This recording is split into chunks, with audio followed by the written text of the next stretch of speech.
Alright, my final video from the PTR. Here we go. Don't forget to like, comment, subscribe. It helps me out a ton.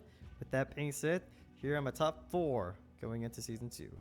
Alright, coming in at number 4, we have the Balance Druid. Alright, well, the Balance Druid is actually one of those classes that I've never played at max level until recently. Okay, for Season 2 for Balance Druid, here's your tier set. You grow a wall of mushroom when you pop Incarn or Celestial Alignment, and your Starfall or Star Surge increases that mushroom's damage by 20%. You are very easy to play. You have an uncapped AoE. You are laughable when it comes to immobilization, like roots or snares. And of course, you have the rate buff and mark for the WoW. I mean, look at it. Visually, Balanced Druid is one of the coolest looking specs in the entire game with Starfall. I don't think anything looks better than this. Both hero talents, Elun's Chosen and Keeper of the Grove, work very, very well respectively, no matter what kind of content you do. Though I'm playing Keeper of the Grove because a lot of people are saying that it's performing a little better this time around the PTR. That's why I kept with the Treants, you know. It's pretty cool. Now, when it comes to cons, unfortunately, every class has one.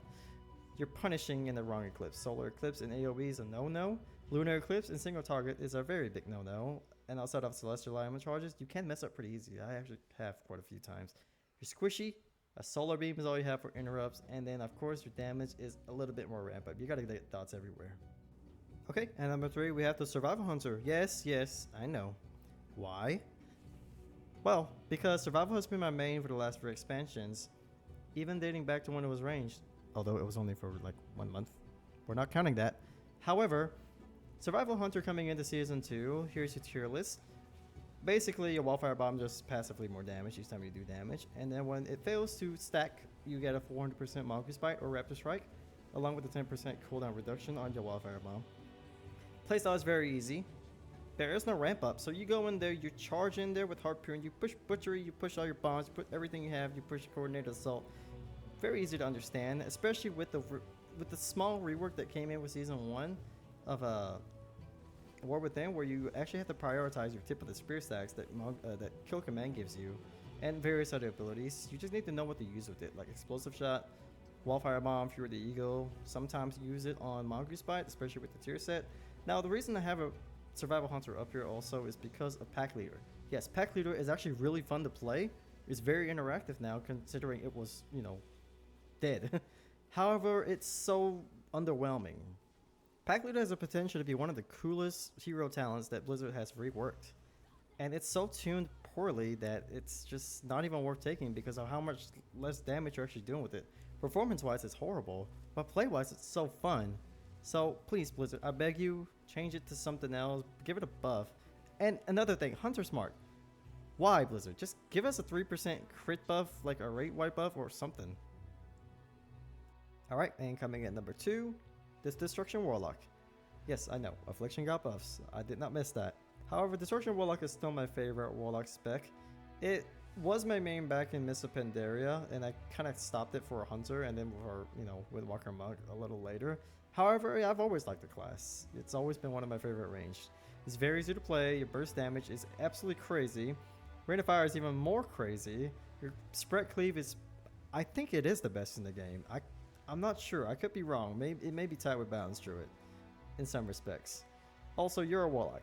You're super tanky. You have the utilities out the butt.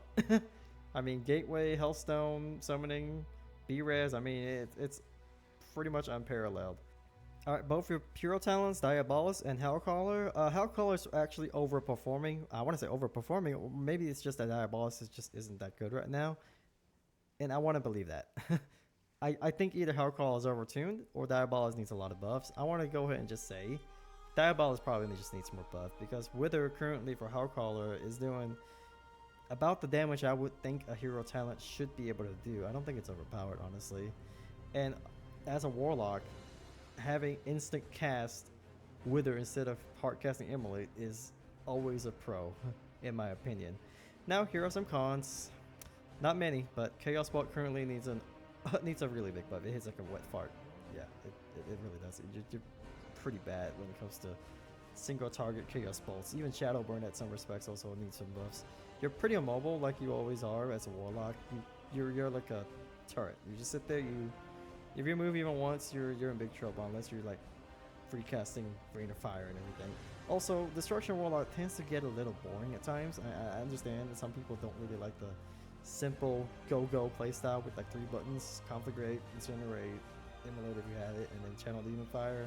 And they just spam Rain on Fire, you know, on AoE. It can get a little boring, I understand, but it's not for everybody. But I prefer it, I like it, I like the simplicity of it, so that's why it's on number 2.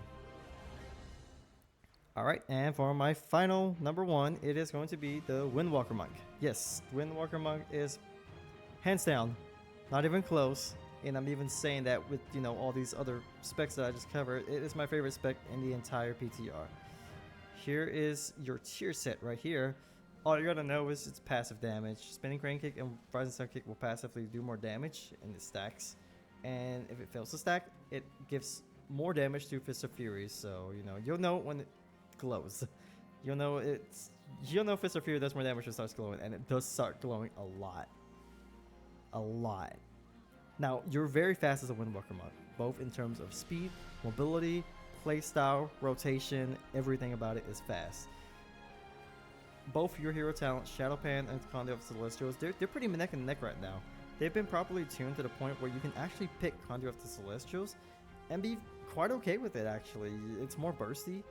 I mean, it is hands down my favorite ability to press in the game. Summoning 4 Celestials, in my opinion, absolutely beats the crap out of, you know, Rising, what is it? Riders of the Apocalypse and Army of the Dead. I'm sorry. There is nothing better than 4 different spirit animals being summoned along with your clones with 3 other tigers beside it doing massive damage. It's just exhilarating. It's super fun. And your Blackout Kick can hit 5 billion different targets, it seems like. Mark of the Crane apparently just, I don't know, it keeps proccing for whatever reason. You even use it in single target at times. Fist of Fury have been buffed to the moon. Now it's very, very viable for damage to also be good on single target. Another thing you have is also Slicing Winds from Plunderstorm that you can also use on single target. And it deals a crap ton of damage. You don't actually empower it all the way because you're going to be flying like way off the screen. But it does a lot of damage even at Empower level 1. And, you know, some of the cons you don't have an immunity, so, I mean, most classes don't. You're still a bit squishy. Like I said before, Slicing Wind, Roll, you know, Flying Serpent King, all that stuff, they can lead you to bad places. And if you use your teleport in the wrong area, you'll be stuck in the air, you'll take fall damage coming down. So you gotta be careful with that. But overall, all in all, Windwalker is very, very fun. I will not be surprised if people start maining this going into Season 2. And I personally cannot wait to start playing it. Alright guys, that'll conclude the video. Thanks for watching up to this point. If you did stick around and everything, this took a long time to make. This took literally like 5 hours. Don't forget, it's subjective, all opinion based. Don't take it to heart, you know. Let me know, what are you guys going to be maining for Season 2? What are you guys excited for?